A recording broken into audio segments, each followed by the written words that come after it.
ब्राह्मण कोई मंदिर का घंटा नहीं कि जो आएगा बजा कर जाएगा। जान लीजिए क्या है योगी आदित्यनाथ की बड़ी तैयारी, बड़ी कहानी तैयार कर डाली। अखिलेश मायावती की उड़ी नींद ब्राह्मणों को अपनी तरफ खींचने का बन चुका है सियासी सीन। मायावती कह रही है ब्राह्मण पूजनीय, अखिलेश भी साथ, क्या ब्राह्मण छोड़ेंगे बीजेपी का हाथ? जी हाँ, बिल्कुल ठीक सुना आपने, ब्राह्मण कोई मंदिर का घंटा नहीं है। बीजेपी से इस समय ब्राह्मण नाराज है, इसमें कोई दो राय नहीं है। लेकिन क्या योगी आदित्यनाथ से भी नाराज है? बड़ा सवाल यह है, क्योंकि उत्तर प्रदेश में 2027 में चुनाव होगा। योगी आदित्यनाथ के सामने अग्नि परीक्षा होगी। जिस तरीके से यूजीसी के मुद्दे पर सवर्ण लोगों की नाराजगी सामने आई है, खासकर ब्राह्मण समाज नाराज नजर आ रहा है। सियासी जानकार कह रहे हैं कि बीजेपी को इसका नुकसान उठाना पड़ सकता है। लेकिन योगी के पास क्या प्लानिंग है? ब्राह्मणों को रोकने की क्या तैयारी है? क्या मायावती के साथ ब्राह्मण चले जाएंगे, अखिलेश के साथ, या फिर चले जाएंगे? क्या कुछ हो सकता है? क्या कुछ सियासी खिचड़ी उत्तर प्रदेश में पक रही है? इस डिबेट में सब कुछ समझने की कोशिश करते हैं।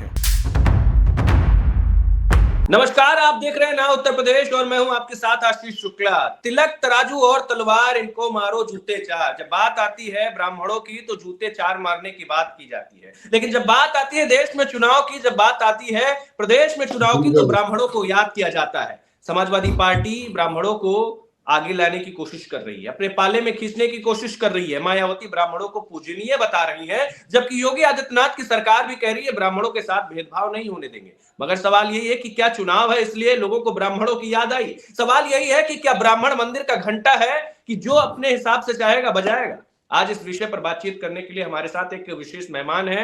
राजशेखर त्रिपाठी जी है, वरिष्ठ पत्रकार है। हम उत्तर प्रदेश के हाल को समझने की कोशिश करेंगे, किस तरीके का माहौल उत्तर प्रदेश में है, उस पूरे माहौल को समझने की कोशिश करेंगे। और सबसे बड़ा सवाल, ब्राह्मण 2027 में किस तरफ बैठेगा? त्रिपाठी जी नमस्कार, स्वागत है। सबसे पहला सवाल यही है, ब्राह्मण किस तरफ बैठेगा? नमस्कार। देखिए, अभी ब्राह्मण के पास कोई चारा नहीं है। बाकी जितनी बातें की जा रही हैं वो सिर्फ बातें हैं। चारा नहीं तो क्या बेचारा ब्राह्मण? नहीं, बेचारा बिल्कुल नहीं है।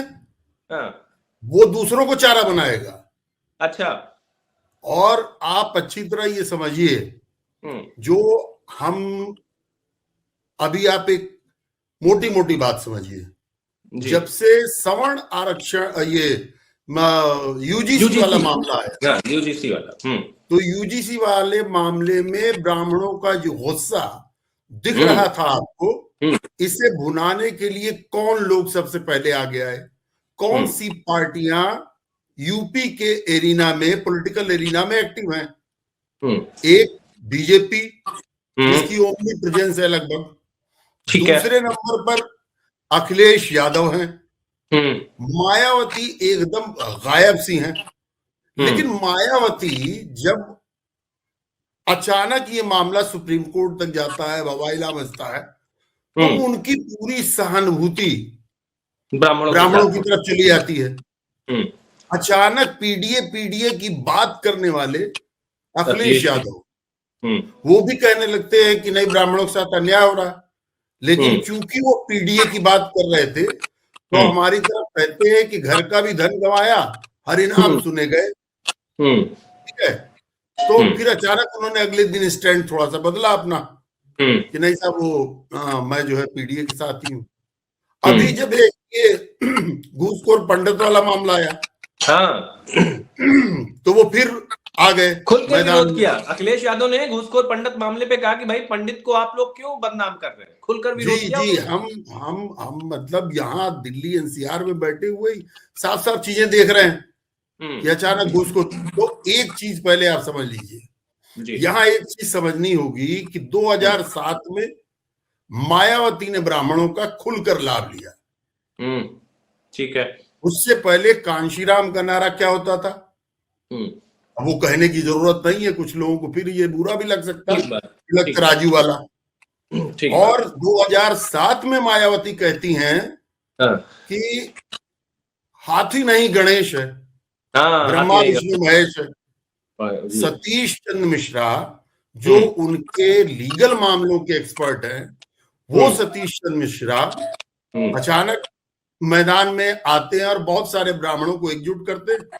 और उस वक्त ब्राह्मण बैगाबाउंड था, क्योंकि उसे उसमें भी गुंजाइश। देखिए, ब्राह्मण एक ऐसी बुद्धिजीवी कौम है जो पहले से भागती रहती है, देख चुकी है कि भाई बीजेपी का भी कुछ नहीं हो रहा, अब हम जाएं तो जाएं कहां। कांग्रेस में कोई संभावना नहीं दिख रही थी, तो स्टेट का मामला था, सतीश चंद्र मिश्रा दिख रहे थे, तो ब्राह्मण उनके साथ गया। ब्राह्मणों के वजह से उनका 2007 में जिस तरह से फुल फ्लेज पावर में आई मायावती, गठबंधन करके सरकार बनाती थी। 2012 में अखिलेश बाबू को ब्राह्मणों की पूरी गैंग का सहयोग मिला, सिर्फ ब्राह्मण ही नहीं, उसमें और ये अभय सिंह वगैरह और कौन कौन थे, क्षत्रिय भी थे, लोगों ने, हाँ, क्षत्रियों ने भी साथ दिया था। हाँ, उनको वोट दिया। अब अचानक बीजेपी की बारी आई, तो बीजेपी ने जो अपना सारा जाल जंजाल, जिसको कहते हैं कि अमित शाह साहब को कहते हैं कि वो भाई चुनावी चाणक्य हैं, चुनावी मशीन है, ठीक है, तो उन्होंने जो भी वो किया, अचानक वो राज्यसभा के लिए आपने देखा सारे लोग उधर से निकल रहे हैं। एक दिन पहले एक शिला पूजन करवाया। राजशेखर जी, एक चीज जो अभी तक आपने बताया, उस चीज से एक चीज बड़ा साफ हुआ कि वाकई में ब्राह्मण हर बार ठगा गया। मायावती के टाइम पे ठगा गया, ब्राह्मणों को खूब बढ़िया से एकदम सिगुफा दिया गया, ये होगा वो होगा, ये होगा वो होगा। इसके बाद ब्राह्मणों ने एक बार फिर अखिलेश यादव पर भरोसा किया। भारतीय जनता पार्टी का तो कोर वोटर ब्राह्मण और क्षत्रिय रहा ही है। इस बार यूजीसी का मुद्दा आया, यूजीसी पर खूब बवाल हुआ, ब्राह्मण क्षत्रिय सब खूब नाराज हुए, ठीक है।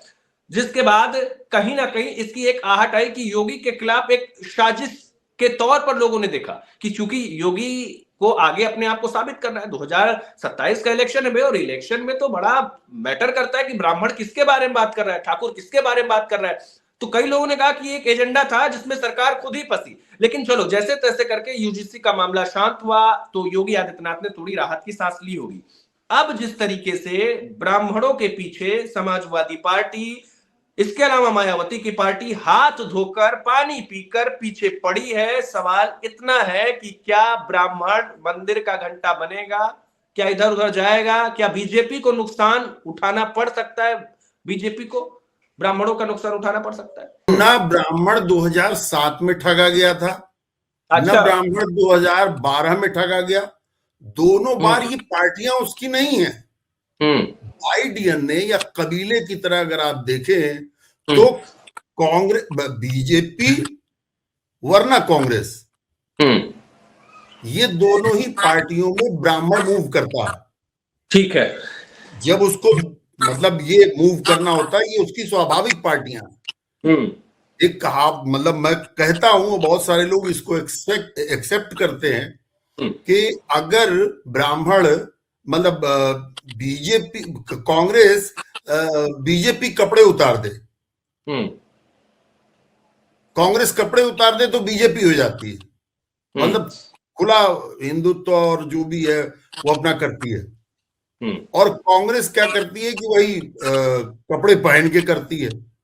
तो कबीला एक ही है। अब सवाल एक है, ठीक है, हाँ, कबीला दोनों का एक है। तो ये समझ लीजिए कि ब्राह्मण कहीं ठगा नहीं किया था, बस एक जगह से दूसरी जगह। तो क्या मतलब एक चुनावी शोर है जो लोग हल्ला मचा रहे हैं, चुनावी शोर? बिल्कुल। अब मैं इस पे आता हूं कि योगी आदित्यनाथ को कोई नुकसान पहुंचेगा या नहीं पहुंचेगा। ठीक बात, हाँ, मुद्दा यही है कि क्या योगी आदित्यनाथ जो अभी उनके लिए अग्नि परीक्षा है, क्या उस अग्नि परीक्षा में पास होंगे, ब्राह्मण उनको नंबर देंगे कि नहीं, सवाल ये। अगर दिल्ली के लोग, एक चीज तो क्लियर है, अब सब लोग जानते हैं पॉलिटिकल एरिना में कि दिल्ली वर्सेस लखनऊ खुल के चल रहा है। हाँ, बिल्कुल ठीक बात, ठीक है। तो अब जब हम ब्राह्मण हैं और आप ब्राह्मण हैं, दोनों इस पे बात कर रहे हैं, तो क्या ब्राह्मणों के बड़े वर्ग को ये बात समझ में नहीं आ रही? और आज की डेट में योगी का स्ट्राइक रेट मोदी जी से 2% ही कम है। अरे बहुत बड़ी बात कह रहे हैं आप, बहुत बड़ी बात कह रहे हैं भाई। अरे ये आंकड़े की बात बता रहा हूं मैं। मोदी से योगी आगे निकल गए, ये कहना चाह रहे हैं? करीब थोड़ा सा बताया आपने। नहीं भाई, यशवंत देशमुख ने अपनी कंपनी के लिए जो सर्वे किया, उस सर्वे में ये बात थी कि 24% का स्ट्राइक रेट अगर मोदी जी का है आज की डेट में, तो उनसे 2% नीचे ही योगी है। 2% तो कुछ नहीं हुआ। सम्राट, युवा, सब कुछ तो उनके अंदर है। फायर ब्रांड नेता, तो मतलब बुलडोजर वाले बाबा और क्या क्या सब कुछ उनके अंदर है। कहीं से वो बैक ट्रैक करने वाले नहीं। और जब ब्राह्मणों का मसला आता है और इस तरह से प्रोवोक किया जाता है, आप गौर से देख लीजिए, योगी एकदम साइलेंट रहते हैं। हाँ, ठीक बात। आप अच्छा, देखिए, एक चीज और भी आपने देखा, ये घूसखोर मूवी, जो घूसखोर पंडित वाली मूवी आई, योगी के क्योंकि हाथ में ये था। पहले यूजीसी का मुद्दा योगी के हाथ में नहीं था, तो वो एकदम चुप रहे, अननेसेसरी बिल्कुल बयानबाजी नहीं किया। लेकिन जैसे ही घूसखोर पंडित का मुद्दा आया, उन्होंने तुरंत हजरतगंज थाने में एफआईआर करने के लिए बोला कि भाई ऐसे लोगों के खिलाफ एफआईआर करो, ये समाज में द्वेष फैला रहे हैं। तो इससे पता चलता है कि योगी ब्राह्मणों को लेके एक्टिव तो हैं, मतलब उनके दिमाग में ये बात है कि ब्राह्मणों की नाराजगी हमें नहीं उठानी है, ब्राह्मणों का सम्मान करना है। क्या ये सही शब्द होगा? मैं तो कहीं पे भी खुल के उनको कौन से ब्राह्मण का जो है वो विरोध कर रहे हैं, ये मेरी समझ में अब तक नहीं आया। ठीक है, ठीक है ना। आप अभी देखिए, ब्राह्मणों की एक बैठक हुई थी जिसपे अनुशासनात्मक चेतावनी दे दी गई, खूब सारी बातें हुई। और अभी आपने 2 दिन पहले देखा लोधी सम्मेलन हो रहा है, और सुनने में एक और सम्मेलन आया जो गुपचुप हुआ है, वो जातियों का सम्मेलन है। उस पे कोई नहीं बोला। उस सम्मेलन पर जब पार्टी का डंडा चला, पंकज चौधरी नए नए आए थे अध्यक्ष बन के, योगी चुप रह गए। योगी ने कुछ नहीं कहा। हाँ, योगी ने कुछ नहीं कहा, उन्होंने कुछ नहीं कहा। लाख बोलने से बेहतरीन है एक चुप्पी। बहुत बढ़िया, बहुत बढ़िया। तो योगी बहुत अच्छी तरह जानते हैं, समझते हैं, और उनका जो बीजेपी का कोर वोटर है, क्या वो नहीं जानना है कि यूजीसी के मुद्दे पर आप योगी को क्यों पटाएंगे, क्यों पटाएंगे, कहां से माहौल बन रहा है? ठीक है, सारा माहौल तो अच्छा। किसी ने मोदी को भी कुछ नहीं कहा, आलोचना करने वाले धर्मेंद्र प्रधान पर अटैक कर रहे हैं। जो बचे कुचे उन्होंने इनको लपेट लिया, दिग्विजय सिंह को लपेट लिया। मुझे लास्ट का याद है, जब एकदम मामला पीक पर पहुंचा तो लोगों ने मोदी के खिलाफ आवाज उठाना भी शुरू कर दिया था, लोग नाराज इतने हो गए थे। खैर, वो तो पुरानी बात हो गई। अभी हम लोग बात करें योगी की। वो बात ही खत्म है। हाँ, योगी आदित्यनाथ के लिए ऐसा तो नहीं है ना कि टेंशन वाली बात है, ब्राह्मण हट जाएगा? बिल्कुल नहीं। ब्राह्मण बीजेपी को वोट देगा, दूसरे नंबर पे वो बुलडोजर वाले बाबा को देगा, हिंदू आइकन को वोट देगा। तो ये जो अखिलेश यादव जो पंडितों को साथ लेकर चल रहे हैं, बात कर रहे हैं, मायावती जो माहौल बना रही है, भाई ब्राह्मण तो हमारे लिए पूजनीय है। शिवपाल सिंह यादव का बयान आता है कि ब्राह्मणों को हम असली सम्मान देंगे। तो ये जो सारी बातें धरी की धरी रह जाएंगी, आपको लगता है ये कुछ होगा नहीं इसमें? अभी तो 4 रोज पहले तक आप पीडीए मजबूत कर रहे थे, और 14% ब्राह्मण उसमें कहीं आता नहीं था, बल्कि खोसर फुसर ये बातें भी आप कर रहे थे। पीडीए की बड़ी दिलचस्प बात क्या है राजशेखर जी, कि कई बार कहते हैं पंडित अगड़ा में जो पीडीए उसमें पीठ मतलब पंडित बता देते हैं, कभी कुछ बता देते हैं। तो ये सच में पत्रकार के हैसियत से भी अभी तक मैं भी नहीं समझ पाया हूँ कि आखिरकार पीडीए में कितने लोग हैं, कौन है? अरे ए से अल्पसंख्यक बता ही रहे हैं, डी से दलित बता ही रहे हैं। और आप ये अच्छी तरह जान लीजिएगा, हमारे यहाँ जाति का जो कॉम्प्लेक्स है वो खत्म होने वाला नहीं है। और सबसे अधिक जो दलित तबका है वो प्रताड़ित तभी होता है जब आपके यादव जी लोग पावर में आते हैं। और पावर में आते ही, पिछली बार तो गजब हो गया, पावर में आने की खुशी ऐसी थी कि जगह जगह बीएसपी के दफ्तर जलाने लगे थे। 2012 की बात है। तो अब आप सोचिए, तो वो उनसे सबसे अधिक तो आप दलित जोड़ेंगे, चलिए ठीक है, पी से पिछड़ा है, इसमें कहीं कोई कंफ्यूजन नहीं है। और जब से वो बहुत सारे सवर्ण विधायक और विधान परिषद सदस्य राज्यसभा में इधर उधर वोटिंग किए, तब से उन्होंने अपनी मंशा साफ कर दी कि ये लोग तो हमारे साथ है ही नहीं, बस आ जाते हैं। ठीक है, तो वहां बहुत क्लियर है मामला। हाँ, जब ये घूसखोर पंडित वाला मामला हुआ, और तो इनको ये लग रहा है कि सचमुच ब्राह्मण नाराज है, अब हाँ। इस पे हम अपना कार्ड चल दें।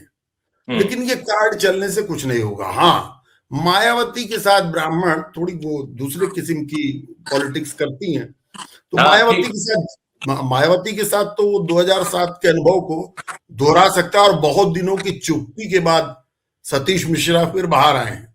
लेकिन अब यहाँ देखना होगा और सोचना होगा कि मायावती स्वाभाविक तौर पे बाहर आई हैं या उनको सिर्फ एक एजेंडा है कि कुछ पकड़ लिया जाए तो नहीं, मैं कह रहा हूं कि स्वाभाविक तौर पे अपनी इच्छा से बाहर आके और ब्राह्मणों को बेचारा मासूम पीड़ित तो पता नहीं क्या क्या कह रही हैं कि उनका इतना सम्मान होना चाहिए और ये होना, ये सब वो अपने मन से कह रही हैं या हाँ भाई अब तक की तो यही वो है कि वो रहती भी है मैदान में और साइलेंट भी है।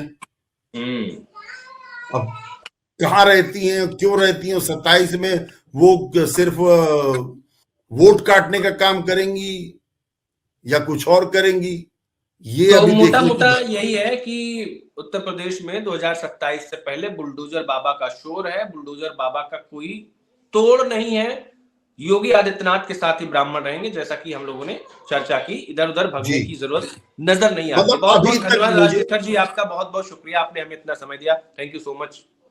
अच्छा।